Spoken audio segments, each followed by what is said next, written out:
태초에 말씀이 계시니라. 이 말씀이 하나님과 함께 계셨으니 이 말씀은 곧 하나님이시니라. 그가 태초에 하나님과 함께 계셨고 만물이 그로 말미암아 지은 바 되었으니 지은 것이 하나도 그가 없이는 된 것이 없느니라. 그 안에 생명이 있었으니 이 생명은 사람들의 빛이라. 빛이 어둠에 비치되 어둠이 깨닫지 못하더라. 하나님께로부터 보내심을 받은 사람이 있으니 그의 이름은 요한이라. 그가 증언하러 왔으니 곧 빛에 대하여 증언하고 모든 사람이 자기로 말미암아 믿게 하려 함이라. 그는 이 빛이 아니요 이 빛에 대하여 증언하러 온 자라. 참빛 곧 세상에 와서 각 사람에게 비추는 빛이 있었나니 그가 세상에 계셨으며 세상은 그로 말미암아 지은 바 되었으되 세상이 그를 알지 못하였고 자기 땅에 오매 자기 백성이 영접하지 아니하였으나 영접하는 자 곧 그 이름을 믿는 자들에게는 하나님의 자녀가 되는 권세를 주셨으니 이는 혈통으로나 육정으로나 사람의 뜻으로 나지 아니하고 오직 하나님께로부터 난 자들이니라. 말씀이 육신이 되어 우리 가운데 거하심에 우리가 그의 영광을 보니 아버지의 독생자의 영광이요 은혜와 진리가 충만하더라. 아멘. 오늘부터는 제 스톨 색깔이 초록색으로 바뀌었습니다. 우리는 1월 1일이 되면 새해를 시작하는데요. 교회력으로 하면 3회 1처회력이라고 하는 그런 교회력으로 하면 한 해의 시작이 바로 창조절입니다. 그래서 우리는 새해를 시작하고 있는 것 같은 새로운 그런 시작을 하고 있는 것입니다. 8월의 무더위가 이제 지나고 9월에 선선한 바람이 불어오고 있습니다. 맑고 푸른 가을 하늘과 더불어서 하나님께서 창조하신 천지의 그런 아름다움, 그 창조로부터 한 해가 시작되는 것이 바로 창조절이라고 할 수 있습니다. 오늘 우리는 함께 요한복음 말씀을 읽었습니다. 이 말씀을 통해서 우주의 이치가 되시는 말씀, 곧 로고스의 천지 창조를 보여주고 있는데요. 이러한 로고스, 말씀이 육신이 되는, 말씀이 육을 입어서 이 땅에 오셨다고 선포하고 있는 것이 오늘 요한의 선포라고 말할 수 있습니다. 또 오늘 앞에 예배를 시작하며 말씀드린 것처럼 오늘은 제일동포 선교주일이기도 하고 개척교회 선교주일이기도 합니다. 개척 선교주일이기도 한데요. 한국기독교 장로회는 이 총회에서 매년 9월 첫째 주가 되면 개척 선교주일 그리고 제일동포 선교주일이라고 하는 이름으로 지켜가고 있습니다. 특별히 제일동포 선교주일이라고 지키는 이유는 일제가 저지른 식민지의 그런 범죄 행위에 대해서 우리가 그에 대한 책임을 묻는 행위를 잊지 않고 지속하자라고 하는 그런 의미가 담겨져 있습니다. 현재 일본 정부는 1910년 일본 제국주의의 당시 대한제국, 우리나라가 대한제국이라고 하는 이름으로 있을 때 조선을 침략합니다. 그 사건을 한일 합병 조약이라고 하는데요. 그 일을 통해서 우리나라의 국권이 빼앗기게 됩니다. 우리의 땅에서 자행했던 수많은 사람들을 학살하고 수탈하고 그리고 강제징용을 하고 성적인 착취를 한 그 일들, 일본은 여전히 그 일들에 대해서 사과하거나 하는 일 없이 오히려 더 감추려하고 발뺌하고 있는 현실적인 상황 속에 우리는 살아가고 있습니다. 특별히 1923년에 9월 1일에 일본의 관동 지방에서 큰 지진이 일어나게 되는데요. 당시 이 자연 재해보다 더 끔찍한 일이 그곳에서 자행되고 있었습니다. 그것은 일본의 정부와 군대 그리고 민간인 자경대로 구성이 된 일본 사람들이 일본에 이주하여서 살고 있었던 당시에 제일동포 약 6,600여 명이 됐다고 하는데요. 그 사람들을 집단 학살하는 사건이 벌어집니다. 지금 코로나가 시작된 지가 거의 2년이 돼가고 있는데 그 초창기에 괴담이 퍼졌습니다. 그것처럼 관동 대지진 당시에 조선인 학살도 그와 같은 시작이 되었습니다. 규모가 엄청났습니다. 8 정도가 되는 규모의 큰 지진이 일어났고요. 그리고 그로 인해서 화재가 발생을 합니다. 그래서 죽은 사람들이 10만 명이 넘었고 도쿄를 중심으로 한 지역의 가옥들이 60%가 불에 타는 엄청난 그런 지진이었습니다. 당시에는 TV나 라디오가 존재하지 않았습니다. 그래서 불바다가 된 그런 시가지에서 신문을 구한다는 것은 하늘의 별따기와 같았습니다. 이런 지진 피해의 전모를 파악하는 것은 거의 불가능했고요. 극심한 혼란 속에서 계속되는 여진 그리고 화마와 사람들은 싸워야만 했습니다. 그렇게 사람들은 그 마음속에 공포가 극에 달하고 있었습니다. 이때 지진이 발생한 날부터 밤부터 이런 헛소문이 돌기 시작하는데 조선인들이 방화를 한다. 그리고 얼마가 지나니까 또 이런 소문이 돕니다. 조선인들이 우물에 독을 푼다. 독을 풀었다. 또 얼마 지나니까 조선인 수백 명의 사람들이 집단을 이루어서 공격에 나섰다. 이런 식으로 유머가 세상에 퍼지기 시작을 했습니다. 그렇지 않아도 지진으로 인해서 극심한 불안이 그리고 스트레스에 사로잡혀 있던 일본 사람들이 스스로 조선인들을 때려잡겠다고 사람들을 색출하기 시작하고 자경단을 만들어서 수많은 조선인 또 중국인 또 조선인으로 오해받은 일본 사람들을 잔인하게 살해하는 일이 발생을 했습니다. 그럼에도 불구하고 단 한 번도 진실을 규명한 일이 없었습니다. 그러기에 그러한 일들이 진실이 규명되고 일본이 사과하기를 촉구하고 바라는 마음으로 우리는 이 제일동포 선교주의를 지키고 있는 것입니다. 하지만 안타깝게도 제일동포 선교주일이 창조절 축제주일과 맞물려서 그 의미가 유명무실해져 가고 있는데요. 새로운 창조라고 하는 것은 지나간 것, 이전 것의 참다운 회개가 바탕이 되어야만 이루어질 수 있는 것입니다.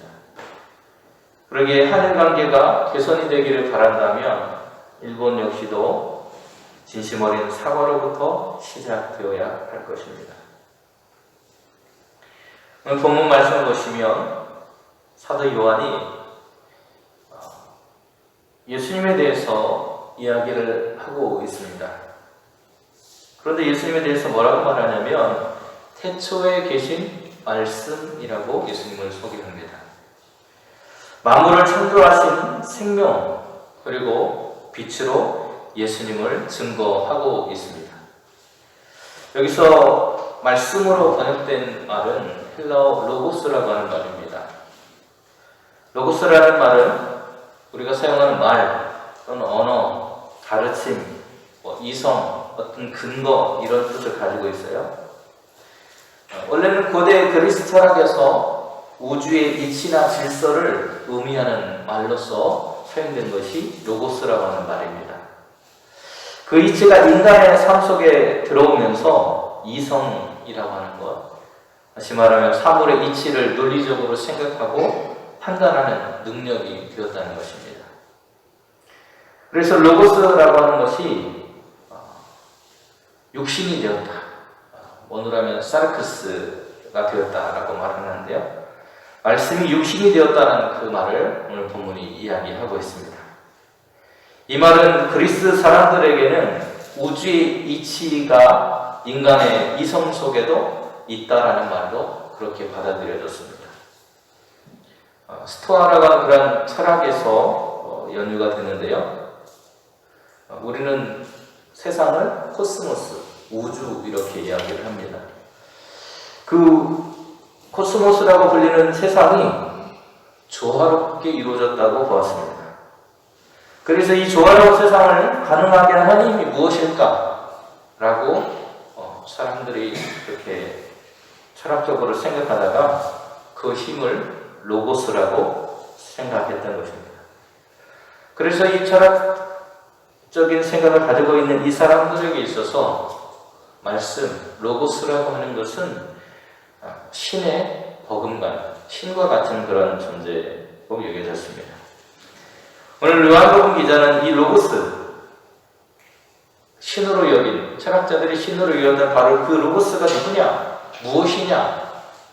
라고 했을 때 우리가 믿고 있는 예수님이라고 그렇게 말하고 있는 것입니다. 예수 그리스도께서 로고스, 말씀으로서 태초에 하나님과 함께 계셨다는 겁니다. 뒤집어 말해보면 그 태초의 말씀, 로고스가 인류 역사에 들어온 사건이 바로 예수 그리스도라고 하는 것입니다. 오늘 본문 14절은 그것에 대해서 이렇게 말하고 있어요. 말씀이 육신이 되어 우리 가운데 거하심에 우리가 그의 영광을 보니 아버지의 독생자의 영광이요 은혜와 진리가 충만하더라. 이 말씀에 대해서 구약의 잠언서는 이 로고스라고 말씀이라고 하는 것을 지혜라고 하는 것과 연관시킵니다. 그래서 고대의 유대인들은 지혜가 인간의 삶 속에 가장 수준이 높은 것이라고 생각을 했어요. 그래서 지혜는 신적인 차원에 속해 있는 것이라고 믿었습니다. 잠언 기자는 8장에서 이런 모습에 대해서 이렇게 이야기합니다. 22절과 24절에서 야훼께서 만물을 지으시려던 한 처음에 모든 것에서 나를 지으셨다. 땅이 생기기 전 그 옛날에 나는 이미 모습을 갖추었다. 깊은 바다가 생기기 전 샘에서 물이 솟기도 전에 나는 이미 태어났다. 사물의 이치, 모든 것의 생성의 원리가 되는 하나님의 지혜가 이미 함께하였고 그 지혜를 통해서 하나님께서 세상을 창조하셨다는 것입니다. 잠언 기자는 지혜가 먼저 만들어졌다고 말을 합니다. 만물 이전에 지혜가 존재했다고 말하는 것이죠. 그렇다면 지혜는 피조된 것이 아니라는 그런 말이 됩니다. 잠언은 하나님이 이 지혜를 지으셨다라고 표현을 하고 있어요.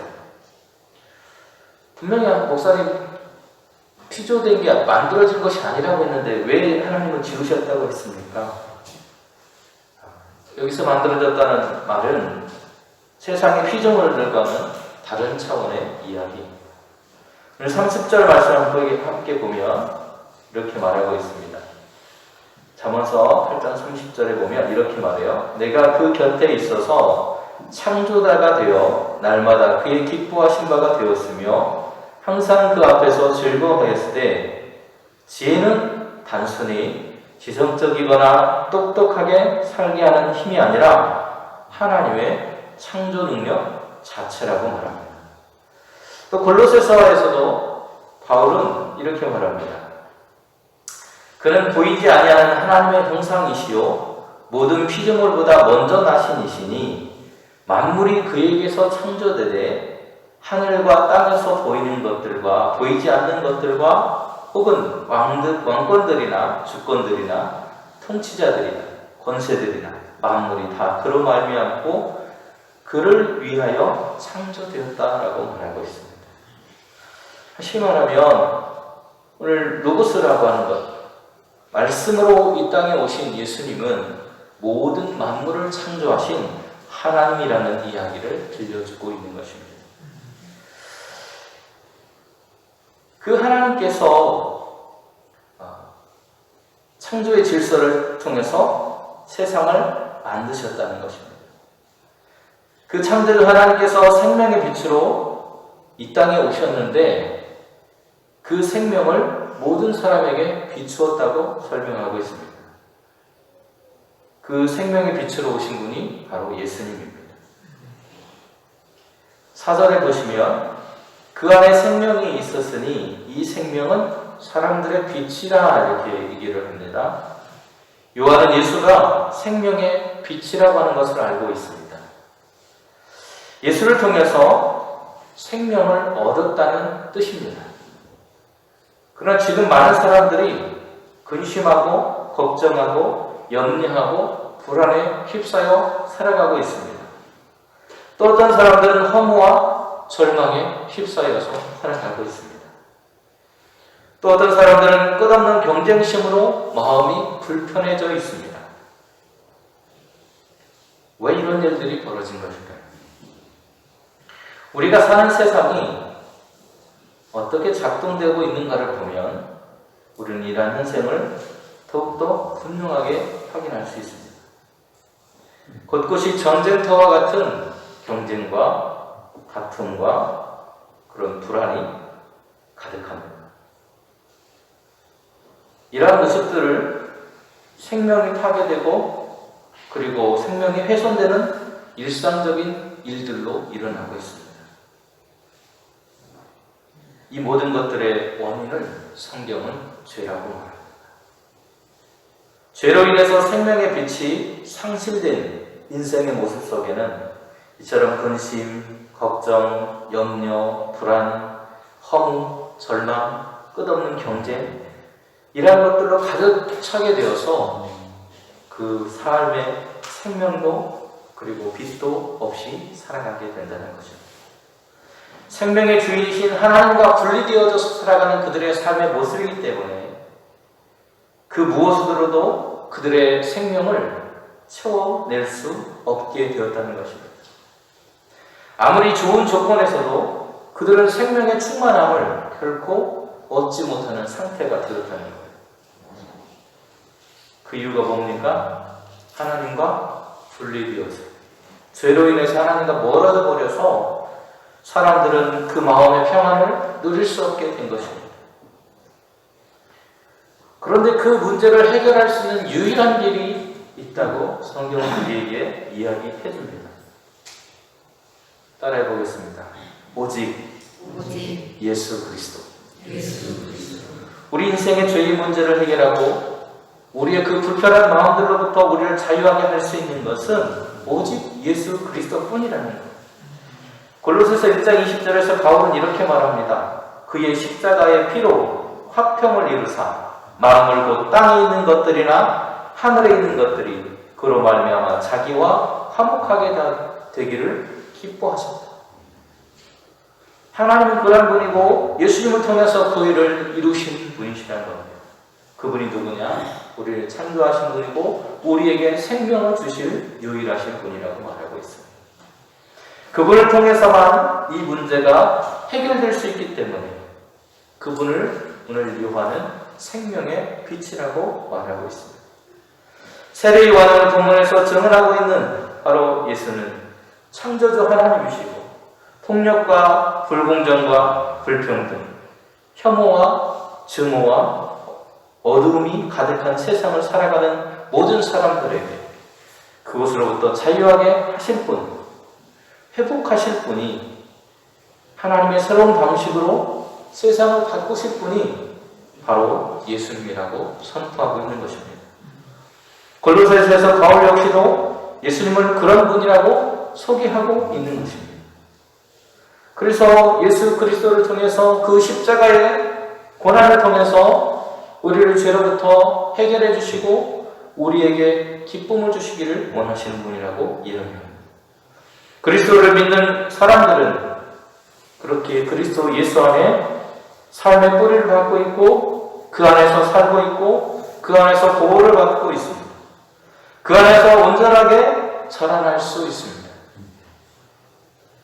그리스도 없는 삶을 산다는 것은 오늘 이 모든 것들을 포기하고 잃어버린 것을 말합니다. 결국 바울은 예수 그리스도의 무얼성, 그분이 교회의 머리요 우리를 구속하실 구속주요 만물을 자기와 화목하게 하시기 위해서 자기의 온 생명을 내어주신 화목의 주님이라고 우리에게 소개하고 있는 것입니다.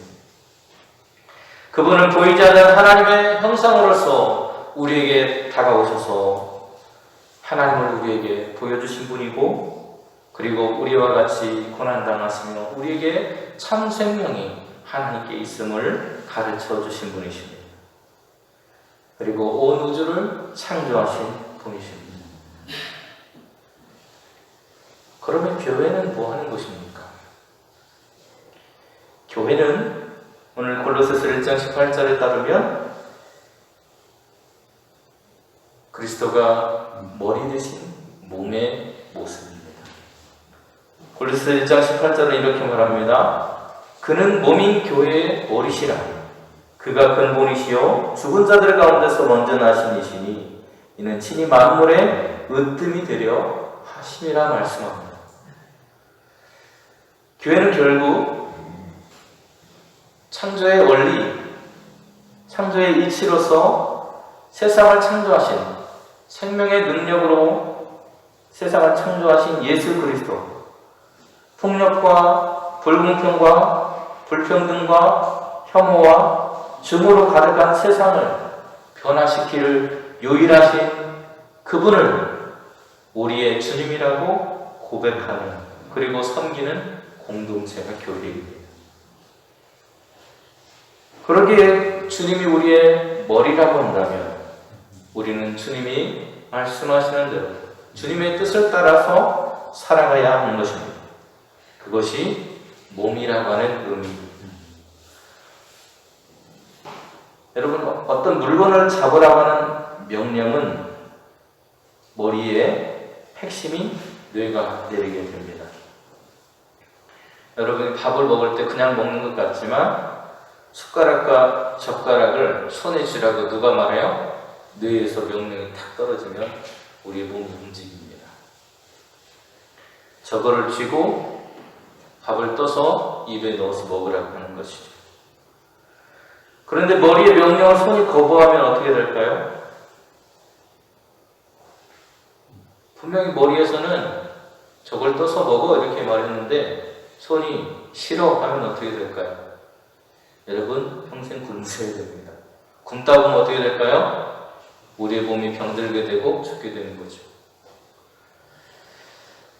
그런 원리입니다. 정신과 몸이 유기적으로 연결되어 있는 게 아니라 분리된 모습이 이러한 현상으로 나타납니다. 땅과 하늘에 있는 모든 것이 예수 십자가의 피로 화평을 이루고 그로 말미암아서 하나님과 피조물이 화목되기를 기뻐하신 것이 오늘 하나님의 뜻이었고 예수 그리스도를 보내신 목적이었습니다.